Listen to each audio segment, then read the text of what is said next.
Assalamualaikum warahmatullahi wabarakatuh. Kami dari kelompok 4 ingin mempresentasikan proyek kami, yaitu analisis perkembangan hasil produksi tanaman padi dengan faktor kondisi curah hujan di Pulau Sumatera. Dengan dosen pengampu Bapak Tresno Maulana Faridi, Sarjana ST dan MT. Next.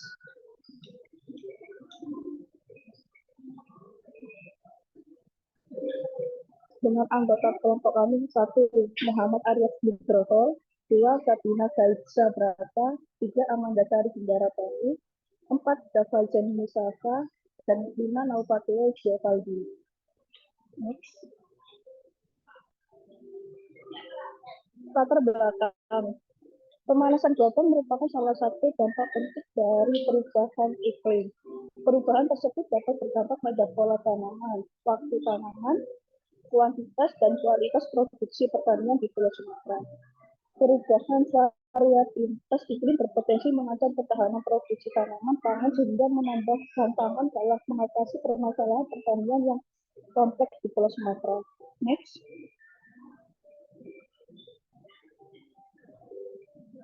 Penelitian ini bertujuan untuk memberikan pemahaman lebih dalam mengenai hubungan berbagai faktor di Pulau Sumatera, antara lain curah hujan, suhu, kelembapan, luas panen, dan produksi padi.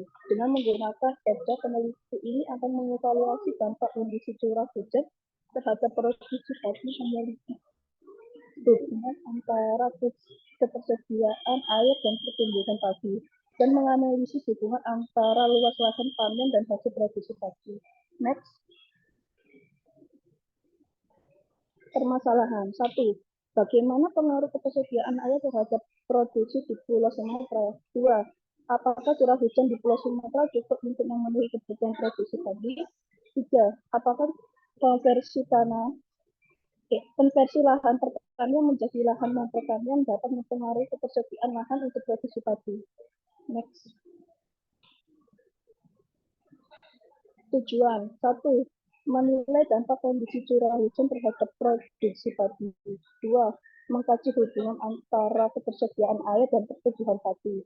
3.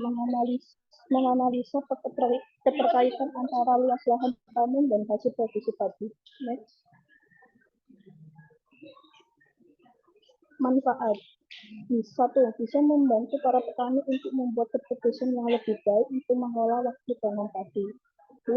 Memahami pola curah hujan dan dapat mengembangkan sistem penyimpanan air dan juga membantu menjaga ketersediaan air untuk tanaman padi. 3.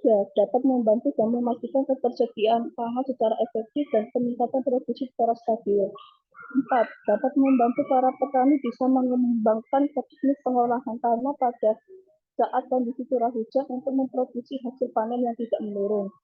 5. Dapat membantu para petani mengembangkan strategi adaptasi untuk menjaga produk tanaman padi agar bisa meningkatkan lebih bagus meski lagi di kondisi curah hujan. Next. Kemudian dilanjut dengan teman saya. Selanjutnya yaitu metodologi penelitian. Eksplorasi data analisis atau EDA merupakan elemen kunci dalam proses ilmu data. Di sini ada beberapa tahapan. Tahapan yang pertama yaitu pengumpulan data, di mana kita mengakses data melalui platform Kaggle sebagai sumber utama dataset yang digunakan, lalu memuat data ke dalam bahasa pemrograman Python yang kami gunakan, dan yang terakhir yaitu data siap untuk melalui tahap analisis selanjutnya dalam penelitian ini. Selanjutnya, untuk tahap yang kedua yaitu tahap transformasi data. Metode transformasi data merupakan perubahan pada bentuk maupun distribusi data. Beberapa contoh transformasi data seperti pengecekan missing value dan normalisasi data. Transformasi data diperlukan untuk meningkatkan interpretasi dan memperbaiki masalah analisis data. Tahapan yang ketiga yaitu tahap statistik deskriptif, di mana dalam konteks penelitian yang bertujuan untuk menganalisis perkembangan hasil produksi padi dengan mempertimbangkan kondisi curah hujan di Pulau Sumatera. Tahapan yang keempat yaitu analisis korelasi. Di sini analisis korelasi digunakan untuk menguji hubungan antara dua variabel atau lebih. Variabel yang digunakan yaitu curah hujan dan produksi padi, dan analisis korelasi yang dipakai adalah uji korelasi Pearson. Tahapan yang terakhir yaitu tahap pemodelan. Regresi linear Conyers Midford atau KNN, dan Random Forest adalah tiga metode yang digunakan untuk membangun model dalam machine learning. Regresi berfungsi sebagai alat untuk memprediksi nilai produksi secara terus-menerus. Metode KNN bertujuan untuk klasifikasi dan regresi dengan mencari K titik data terdekat. Random forest digunakan sebagai metode pembelajaran ensemble untuk mengintegrasikan informasi dari berbagai pohon keputusan dalam budidaya padi. Untuk selanjutnya akan dijelaskan oleh teman saya. Baik, langkah pertama dalam hasil adalah pengumpulan data menggunakan library pandas, pd.lib, csv. Lanjut. Lalu kami melakukan transformasi data dengan mengerjakan data kosong menggunakan df-istool, df.duplicate, dan df-isna yang mencari data duplikat dan data not a number. Juga jumlah terlihat bahwa semua jumlah dari data kosong, data duplikat, dan data not a number tidak ada sama sekali, alias data kami bersih. Lalu juga ada tipe data seperti objek untuk provinsi, tahun, integer, lalu produksi, luas panen, curah hujan, kelembapan, dan suhu rata-rata adalah float. Lanjut. Lalu tahap normalisasi data. Kami menggunakan RoboScale. RoboScale ini bertujuan untuk mencari seberapa jauh dari titik data yang diinput dari median masukan. Lanjut. Lalu kami menggunakan df.describe untuk melihat statistik deskriptif dari setiap variabel yang terdapat pada dataset. Lanjut. Lalu kami melakukan direksi outlier menggunakan boxplot. Seperti dengan ini kami menggunakan plot express untuk membuat visualisasi data boxplotnya. Lanjut.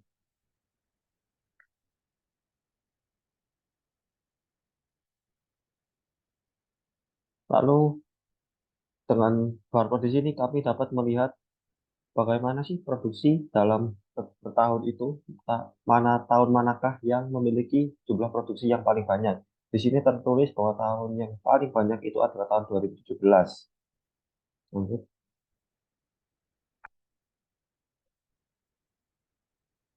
Lalu ini adalah hasil dari script line plot. Dari sini kita dapat melihat bahwa dalam dataset kami, variabel curah hujan rata-rata itu 2.500 mm per tahun. Lanjut.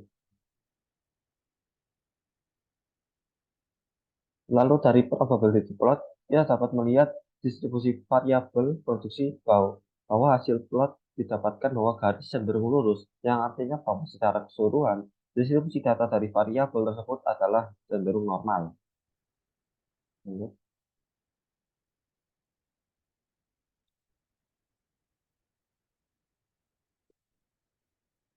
Lalu uji distribusi normal. Dengan melakukan ini, kode memberikan pemahaman tentang sejauh mana setiap nilai dalam curah hujan mendekati distribusi normal dengan menghitung rata-rata dan standar deviasi.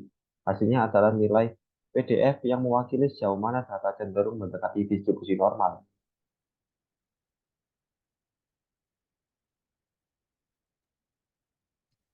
Setelah itu akan saya lanjutkan, yaitu dari visualisasi distribusi normal yang dimana dari distribusi normal dengan kolom curah hujan ini dengan nilai rata-rata yaitu 0,10234749, di mana dengan nilai yang semakin jauh dari rata-rata semakin jarang muncul.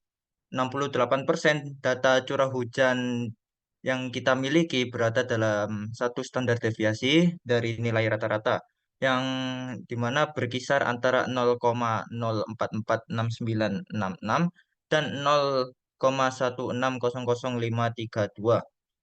Setelah itu, 95% data curah hujan kami berada dalam dua standar deviasi dari nilai rata-rata yang berkisar antara minus 0,01261139 dan 0,2150388. Dan juga yang terakhir, 99,7% data kami berada dalam 3 standar deviasi dari nilai MEAN yang berkisar antara minus 0,0709242 dan juga 0,2733091. Nah, ini merupakan perhitungan seperti yang sebelumnya, namun di sini kolom yang dipakai yaitu dari kolom luas panen dengan perhitungan yang sama, yaitu dengan menghitung rata-rata dan standar deviasi yang nantinya akan menghasilkan nilai serangkaian nilai PDF. Dan di sini juga visualisasi dari distribusi normal untuk kolom luas panen, di mana untuk kolom luas panen ini memiliki rata-rata yaitu di nilai 0,00217. Nilai yang semakin jauh dari rata-rata ini semakin jarang muncul, dan juga sekitar 68% data luas panen berada dalam satu standar deviasi dari nilai rata-rata, yaitu antara minus 0,00328966 dan 0,0066234. Dan sekitar 95% data luas panen berada dalam dua standar deviasi dari nilai rata-rata, yaitu antara minus 0,0094843 dan 0,015447. Dan juga sekitar 99,7% data luas panen kita berada dalam tiga standar deviasi dari nilai rata-rata, yaitu antara minus 0,01567791 dan juga 0,02843883. Setelah itu, dari statistik deskriptif kita mencari nilai dari skewness dan kurtosis. Dari kolom curah hujan sendiri, nilai skewness didapat yaitu 0,63197, di mana lebih dari 0 dan juga nilai ini positif, sehingga distribusi curah hujan yang kita miliki yaitu condong ke kanan. Artinya curah hujan dengan intensitas tinggi lebih sering terjadi dibandingkan curah hujan dengan intensitas rendah. Dan dengan nilai kurtosis sebesar 0,281149 menunjukkan distribusi cenderung leptokurtik, yang berarti ekornya itu lebih tebal dan lebih berat dibandingkan dengan distribusi normal. Ini terjadi ketika data memiliki lebih banyak nilai ekstrim dan lebih terkonsentrasi di ekor distribusi. Setelah itu, sama, kita masih mencari skewness dan kurtosis, namun di sini dengan kolom dari luas panen, dengan nilai skewness-nya sebesar 0,428898, maka sebaran luas panen cenderung condong ke kanan. Hal ini menunjukkan bahwa luas panen tinggi lebih sering terjadi dibandingkan luas panen rendah. Dengan nilai kurtosis sebaran luas panen sebesar 0,957907 merupakan nilai negatif yang menunjukkan bahwa sebaran luas panen ini bersifat pletikurtik. Berarti ekornya lebih datar dibandingkan dengan distribusi normal. Ini terjadi ketika data lebih terdistribusi di sekitar nilai rata-rata dengan ekor yang lebih tipis. Hal ini menunjukkan bahwa terjadi peningkatan sebaran luas panen yang relatif kecil. Nah, selanjutnya akan dijelaskan oleh teman saya. Oke, pada tahapan ketiga ini, setelah kita melakukan pengumpulan data, transformasi data, dan analisis deskriptif, selanjutnya kita melakukan analisa atau analisis korelasi. Jadi, yang pertama, analisis korelasi ini dilakukan antara curah hujan serta luas lahan dengan jumlah produksi padi. Langkah-langkahnya mencakup uji hipotesis untuk mengevaluasi distribusi data, lalu nanti kita juga menggunakan uji korelasi Pearson untuk menilai hubungan linear di antara keduanya. Nah, ini merupakan potongan gambar dari hasil uji hipotesis.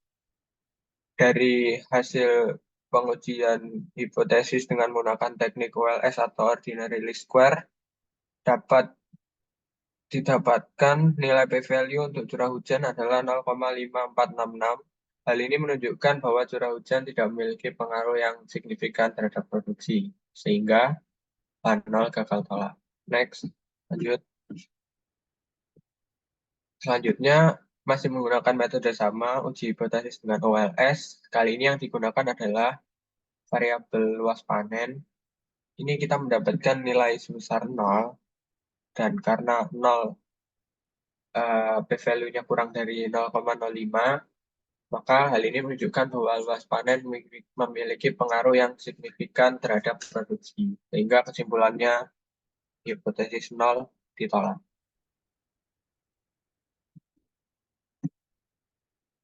Oke, selanjutnya setelah kita menguji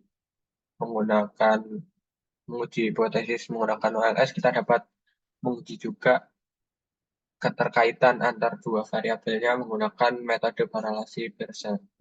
Di sini kita menguji dua variabel, yaitu variabel produksi sebagai dependen dan variabel independen. Yang kita ambil adalah curah hujan serta luas panen. Jadi metode korelasi Pearson di sini sering digunakan dalam statistik untuk mengukur kekuatan dan arah hubungan linear antara dua variabel kuantitatif. Jadi ini di sebelah ini kita dapat melihat perhitungan dan hasilnya berapa korelasi produksi dan hujan dan berapa korelasi produksi dan luas panen serta p-value-nya. Jadi dapat disimpulkan berdasarkan uji korelasi di samping tidak terdapat hubungan linear yang signifikan antara curah hujan dan produksi dengan nilai korelasi yang mendekati 0, yaitu minus 0,042 dan p-value-nya sebesar 0,530. Namun antara produksi dan luas panen ini terdapat hubungan positif yang sangat kuat, ditunjukkan oleh nilai korelasi 0,906 dan p-value-nya yang rendah sebesar 1,162. Ini dapat mengindikasikan keterkaitan yang signifikan secara statistik antara kedua variabel tersebut. Next. Nah, di sini kita dapat membuat, mungkin bisa kembali dulu ke slide sebelumnya. Nah, ini di sini ada untuk memvisualisasikan matriks korelasinya berbentuk heat map. Jadi, next, berdasarkan hasil korelasi tersebut,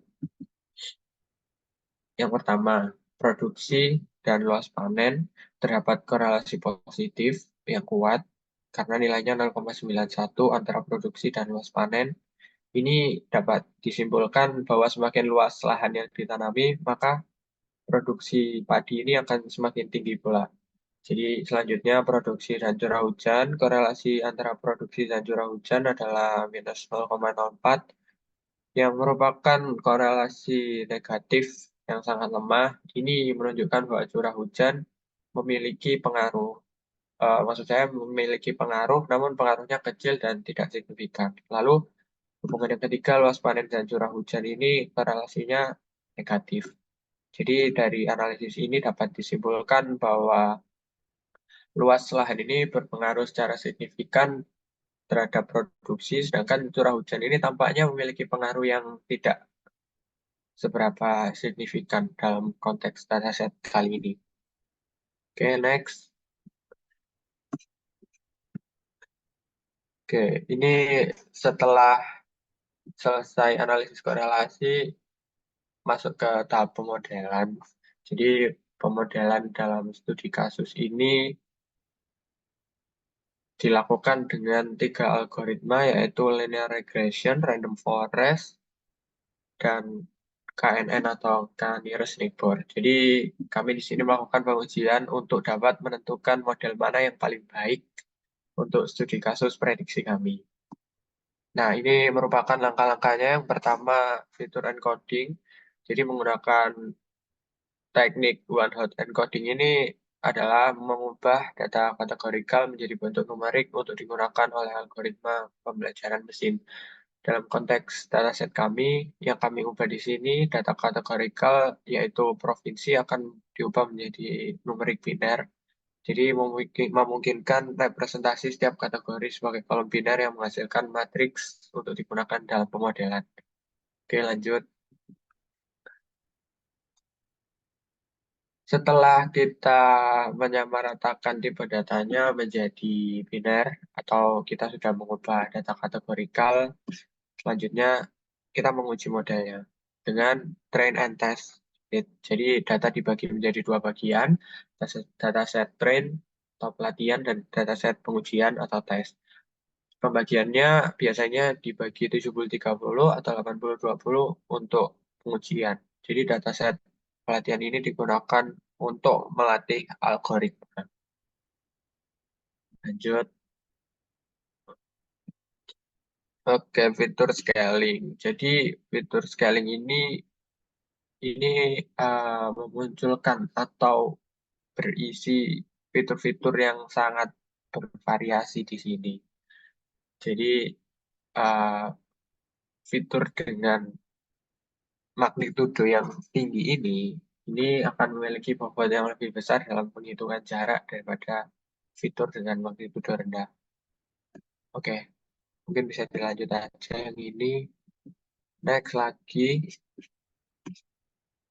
Nah, ini penjabaran dari setiap pengujian kami.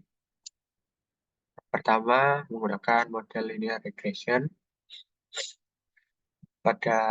Bisa dilihat pada slide yang tampil ini, kita memvisualisasikan dan kita mencari rata-rata cross validation score-nya. Di sini ditemukan sebesar 82,9. Oke, lanjut. Dan untuk memaksimalkan pemodelan, kita dapat melakukan hyperparameter tuning untuk menemukan model yang paling baik. Jadi mungkin bisa dilanjut, ini hasilnya.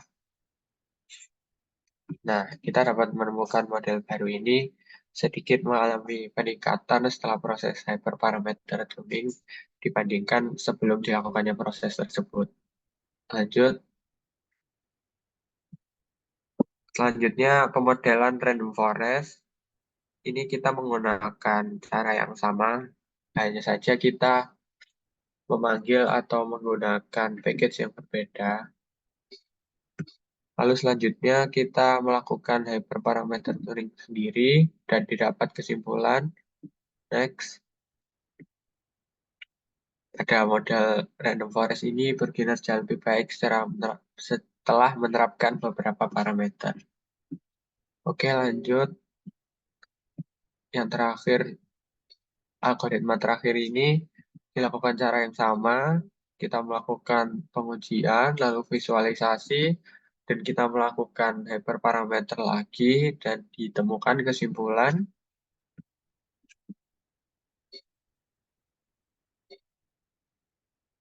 Next slide. Oke, ini setelah melewati proses ini, model baru ini tidak lagi cenderung overfit. Nah, langsung saja selanjutnya pada evaluasi model.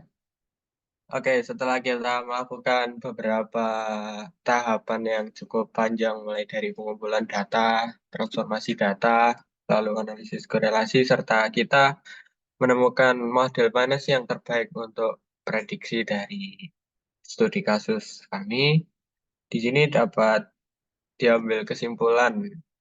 Apa kesimpulannya mungkin bisa disampaikan oleh rekan saya.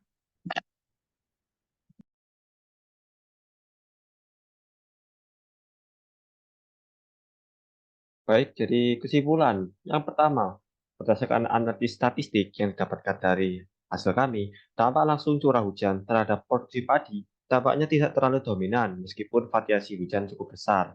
Namun, pola sebaran cuaca hujan di Pulau Sumatera menunjukkan kecenderungan ke arah yang lebih tinggi.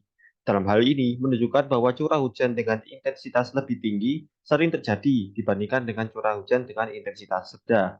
Kedua, terdapat korelasi yang kuat antara produksi padi dengan luas lahan, yang menunjukkan bahwa komponen ini mempunyai pengaruh yang signifikan terhadap produksi.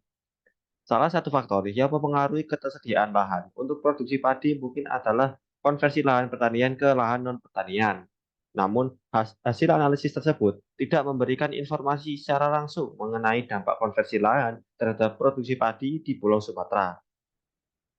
Faktor utama yang menjelaskan variasi produksi padi di Pulau Sumatera merupakan ketersediaan air, terutama melalui curah hujan.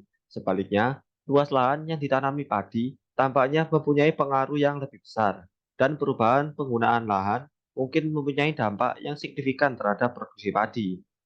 Regresi linier menunjukkan kinerja yang baik dalam data pelatihan dan pengujian bernilai tinggi, dan juga menunjukkan konsistensi yang baik dalam validasi silang. Maaf. Validasi silang yang sedikit kurang konsisten menunjukkan bahwa prediksi mungkin lebih dapat diandalkan daripada data baru, dengan nilai R2 score tertinggi sebesar 86,9%. Model regresi linear dapat menjadi pilihan terbaik untuk memprediksi produksi pertanian di Pulau Sumatera. Lanjutkan dengan teman saya. Oke, mungkin sedikit penutup dari saya, perwakilan kelompok 4. Kita sudah mendapatkan kesimpulan dari beberapa proses penelitian ini yang kita lalui. Mungkin sekian. Kami mengucapkan terima kasih kepada Pak Tresna sebagai dosen pengampu mata kuliah ini, lalu teman-teman juga yang sudah membantu dalam melaksanakan proses PJBL akhir semester ini.